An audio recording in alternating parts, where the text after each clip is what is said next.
E deixa eu perguntar, assim, começando assim, o Thiago, pô, eu já vi algumas aulas suas na, na minha vida, aulas muito boas, inclusive.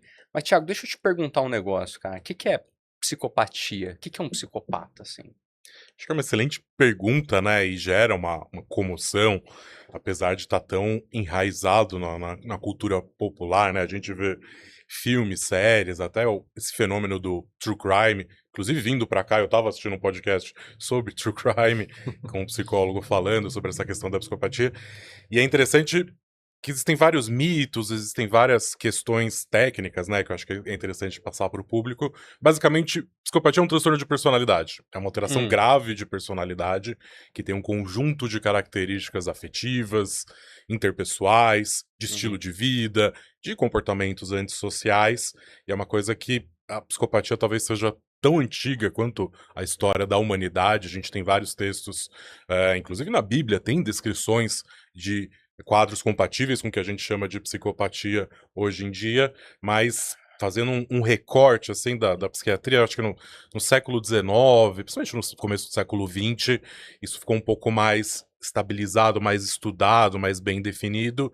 E aí duas pessoas que eu traria para falar sobre isso é o hum, Harvey Cleckley, né, que publicou um livro muito famoso chamado A Máscara da Sanidade. Inclusive o título do livro eu acho muito elucidativo, né? Porque são esses indivíduos que têm essa máscara, são indivíduos que não têm alucinações, não têm aquele estereótipo, aquele comportamento de um paciente com transtorno mental, um quadro psicótico, algo do tipo. Então eles são aparentemente normais, mas têm uma imensidão de características psicológicas, interpessoais que acabam aparecendo. E uhum. muito baseado na obra do Cleckley, que é uma obra que eu sempre recomendo a leitura, veio o Robert Hare, que é um psicólogo canadense que trabalhou muito tempo em prisões do Canadá e ele acabou desenvolvendo a PCLR, que é um instrumento padrão ouro hoje para o diagnóstico da psicopatia, que é esse conjunto de alterações. Então, basicamente, é uma alteração de personalidade, um transtorno de personalidade. Hum, entendi. E assim, sendo um transtorno de personalidade, assim, que, como que eu posso olhar pra alguém, qualquer pessoa, assim, e falar assim, ah, essa pessoa tem um transtorno de personalidade. O que que significa isso exatamente? Eu acho que tem um estigma muito grande, tem um preconceito muito grande em relação dos transtornos de personalidade.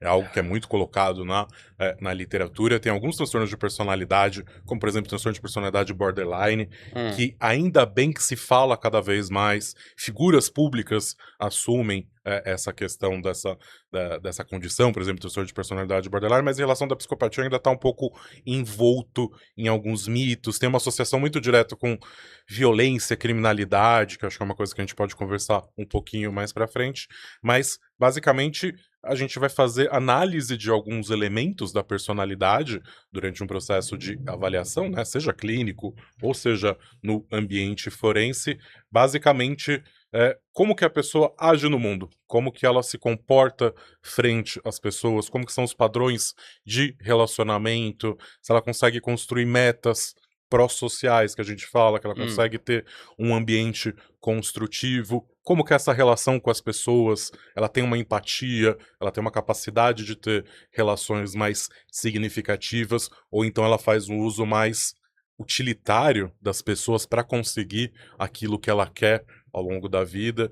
Então, o construto da psicopatia, a gente já vai delineando um pouco isso, né? Esse indivíduo mais que tem essa grandiosidade, esses traços narcisistas, essa loquacidade, esse charme superficial. A gente vê desses indivíduos que têm uma máscara, são indivíduos muito charmosos, mas tem também associado nessas características de personalidade uma frieza, uma ausência de empatia. São pessoas que não medem esforços para conseguir o que elas querem, causando muito prejuízo. A gente no consultório atende muitas cônjuges, vou falar muitas esposas, até porque a psicopatia é muito mais comum em homens, então muitas esposas vítimas desse tipo de abuso, desse tipo de comportamento. É um estilo de vida, tem um critério que a gente usa que é um estilo de vida parasitário, e que eu acho muito interessante, que são hum, pessoas que têm essa relação parasitária, elas vão conseguindo manipular as situações para conseguir aquilo que elas querem. E tem outros traços, né, outras características de personalidade, e também de comportamentos antissociais. Tem uma quebra de regras, sociais, de regras morais e também de muitas vezes delitos estão relacionados, mas não necessariamente todo psicopata vai ter um comportamento violento para tirar um pouco também desse estereótipo, desse mito, que também existe na literatura que a gente chama a gente pode discutir também um pouco depois, do psicopata bem-sucedido. O que seria um psicopata bem-sucedido? Mas é um tema muito fascinante, assim, essa personalidade, esse estudo dessa personalidade, como que isso se desenvolve. Entendi, entendi.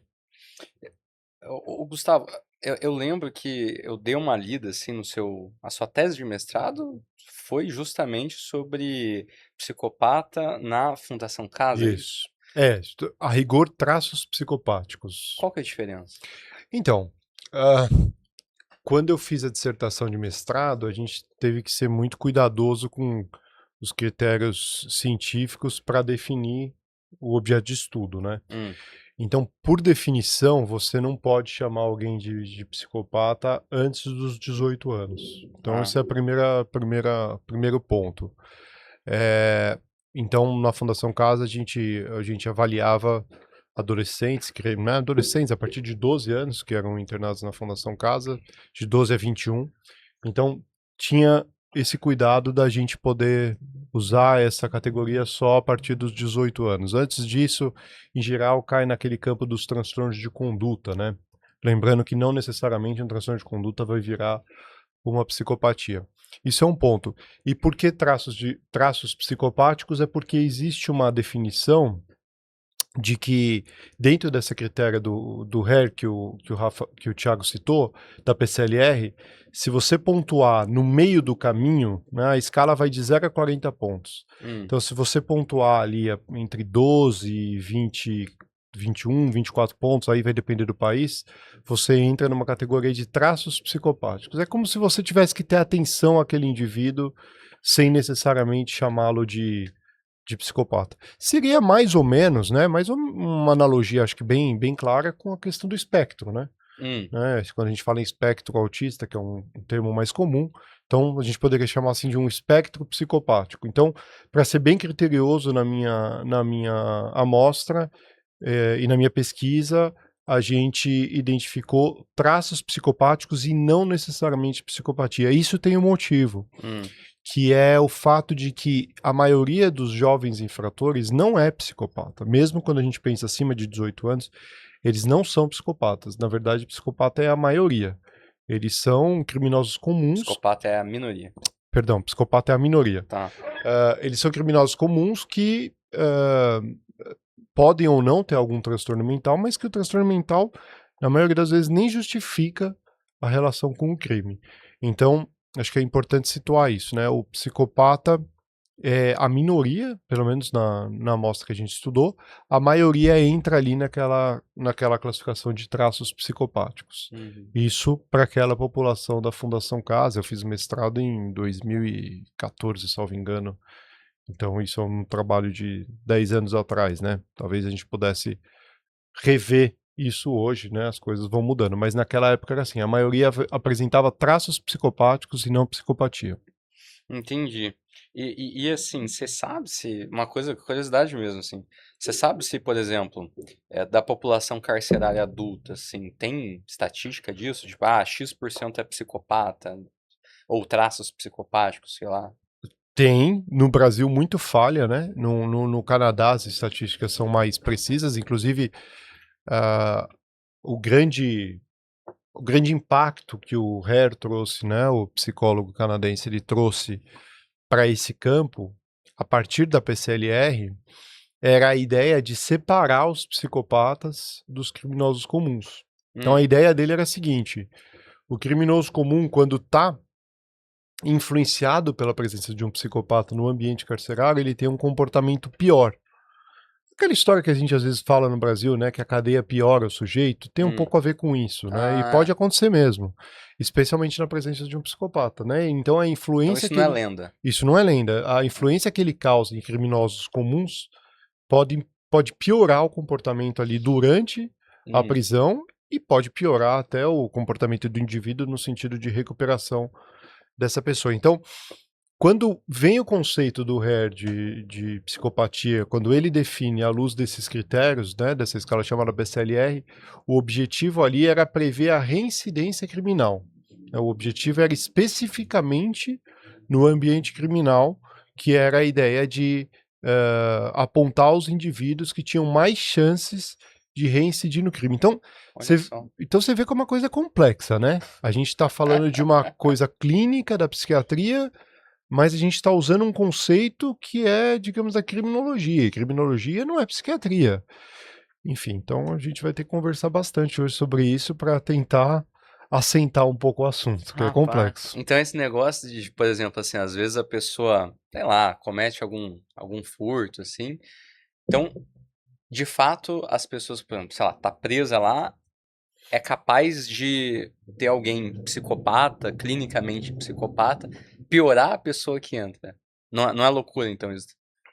Né, e eu acho que é interessante, eu acho que esse é um ponto também, até para esclarecer Ah, uma confusão que as pessoas fazem, que é de transtorno de personalidade antissocial e de psicopatia.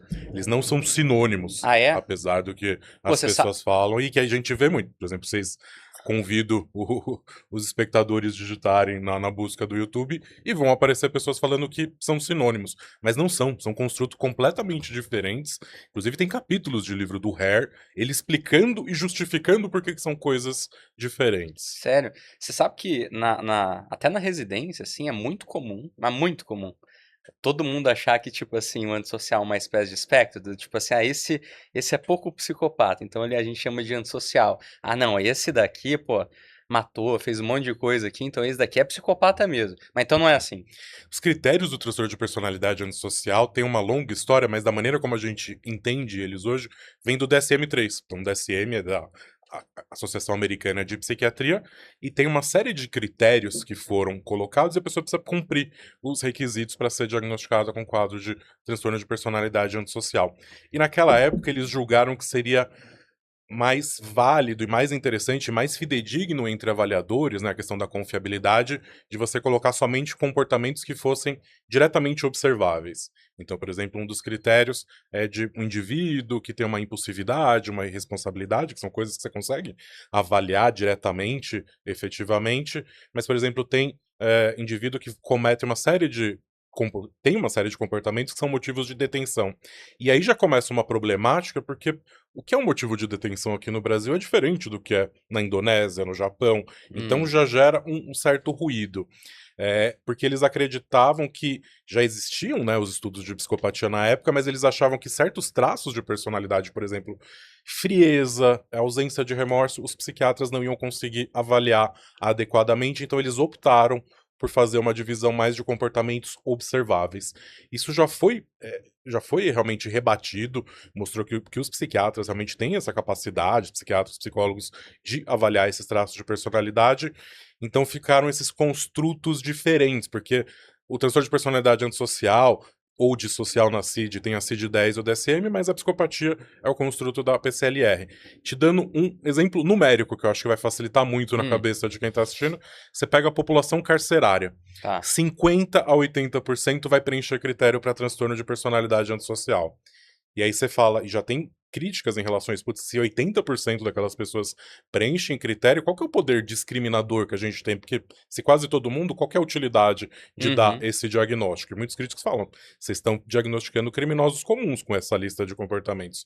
Mas se você pegar a mesma população e aplicar a PCLR, cerca de 25% somente vão preencher suficientemente para serem diagnosticados com psicopatia. Então, um jeito fácil de entender é que todo psicopata, ele quase com certeza vai preencher os critérios de transtorno de personalidade antissocial, mas se você pegar o grupo de transtorno de personalidade antissocial, nem todos, vai ser uma minoria que vai preencher as características de psicopatia. Então a gente pode entender, até talvez de uma maneira mais didática, que você tem um grande grupo de Hum. transtorno de personalidade antissocial e você tem um grupo específico de psicopatia. Por que que a gente não pode chamar da mesma coisa? Por esse exemplo que o Gustavo falou, É importante a gente saber quem são esses psicopatas, porque eles têm características diferentes, eles têm uma evolução diferente, eles têm um potencial de causar danos diferente, eles têm uma resposta ao tratamento diferente. Quanto mais alto essa característica da psicopatia, esses traços de psicopatia, mais difícil é de você realmente tratar esses indivíduos. Não significa, também esse outro mito, existem tratamentos sim para transtorno de personalidade antissocial e de psicopatia. Eu acho que depois a gente pode explorar, mas é útil da gente conseguir fazer essa definição até para avaliação de risco. Ou seja, se o indivíduo só tem o diagnóstico de transtorno de personalidade antissocial ou se ele já tem também um quadro associado de psicopatia. Mas esse número na cabeça facilitou para mim muito para entender. Você pega a população carcerária, 50, 80% vai preencher critério de personalidade antissocial, mas apenas 25% vão pontuar suficientemente na escala da PCLR para serem considerados psicopatas. Então a gente consegue ter essa figura, essa imagem na cabeça que ajuda a gente a diferenciar um pouco.